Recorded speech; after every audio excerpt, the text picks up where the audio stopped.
আমি যা চোখে দেখি না, তা আমি বিশ্বাস করি না। আসলে কি কথাটা সত্য?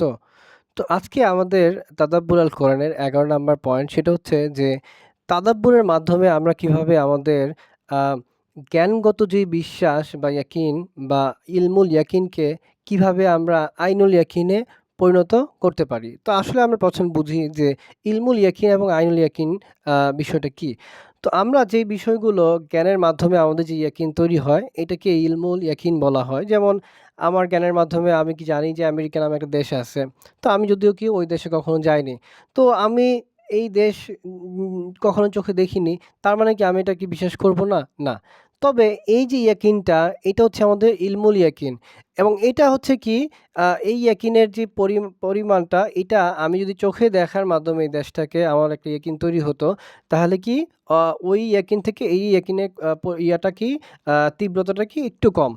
তো আসলে আমরা আ কোরআন তাদাব্বুরের মাধ্যমে আমাদের যেই আ আ ইলমুল যে ইয়াকিনটা, এটা কি আইনুল ইয়াকিনে কি এটা পরিণত হয়। তো আমরা এখানে আ দেখব যে ইব্রাহিম আলাইহিস সালামের এক চমৎকার ঘটনা, যেখানে কিনা তিনি আ কোরআনের একটা আয়াতে তার একটা কথা আল্লাহ উল্লেখ করেছেন যে, ওয়াইজ ক্বালা ইব্রাহিমু রাব্বি আরিনি কাইফা তুহিল মাউতা ক্বালা আওয়ালাম তুমিন ক্বালা বালা ওয়ালাকিন লিয়াতমাইন্না কলবি। যে হে আল্লাহ, আমি আ আমি দেখতে চাই যে আপনি কিভাবে মৃতকে জীবিত করেন। তো আল্লাহ রাব্বুল আলামিন বললেন যে, তুমি কি বিশ্বাস করো না?"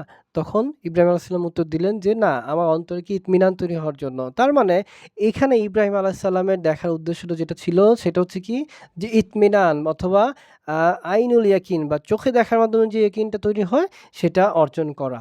তো আসলে কোরআনে কিন্তু আল্লাহ রাব্বুল আলামিন একটা আয়াতে আমাদের এই যে আমরা কোরআনের যে আয়াত বা বিভিন্ন ধরনের তথ্য আমরা মাধ্যমে আমাদের যে ইলমুল ইয়াকিনটা তৈরি হয়, এইটাকে কিন্তু তাদাব্বুরের মাধ্যমে কি এটাকে একটু যাচাই বাছাই করতে আল্লাহ নির্দেশ দিয়েছেন। যেমন কোরআনে আল্লাহ বলেছেন যে, "আফালা ইয়াতাদাব্বারুনাল কুরআন ওয়ালাউ কানা মিন ইনদি গায়রিল্লাহি লাওয়াজাদু ফিহি ইখতিলাফান কাসীরা।" তারা কি কোরআন চিন্তা গবেষণা করে না? যদি কোরআনে কোনো ধরনের এটা আল্লাহর ছাড়া অন্য কারো পক্ষ থেকে আসতো, তাহলে এখানে তারা অনেক ধরনের বৈপরীত্য দেখত। তো আমরা দেখতে পাই যে কোরআনের মধ্যে আভ্যন্তরীণ অথবা কোরআনের তথ্যের সাথে আমাদের এই যে এই পৃথিবীর জীবনে কোনো ধরনের সংঘর্ষ নেই। তো সুতরাং এই যে আমরা যখন এই কোরআনের কথাগুলোর সাথে আমাদের বাস্তব জীবনে মিলিয়ে দেখব, তখন কিন্তু আমাদের ইয়াকিনটা কিন্তু আরো বেড়ে যাবে। তো আমরা আল্লাহর নাম, আল্লাহর সৃষ্টি, হ্যাঁ? ইসলামের যে সৌন্দর্য, হ্যাঁ? ও যে অতীত যে ইতিহাসগুলো, জান্নাত জাহান্নাম এবং আম আমাদেরকে রাসূলুল্লাহ সাল্লাল্লাহু আলাইহি ওয়াসাল্লাম যে কিয়ামতের আগের বিভিন্ন আলামতের কথা বলেছেন। তো আমরা যখন এগুলো নিয়ে একটু চিন্তা গবেষণা করব, দেখব আল্লাহ যেভাবে বলেছেন ঠিক সবকিছু এভাবেই কি হয়েছে এবং হচ্ছে। তো তখন কিন্তু আমাদের এই যে ইয়াকিনটা কিন্তু বেড়ে যাবে এবং আমাদের কোরআন থেকে হেদায়েত নেওয়ার যে একটা আকাঙ্খা, তখন এটা কিন্তু আরো বেড়ে যাবে।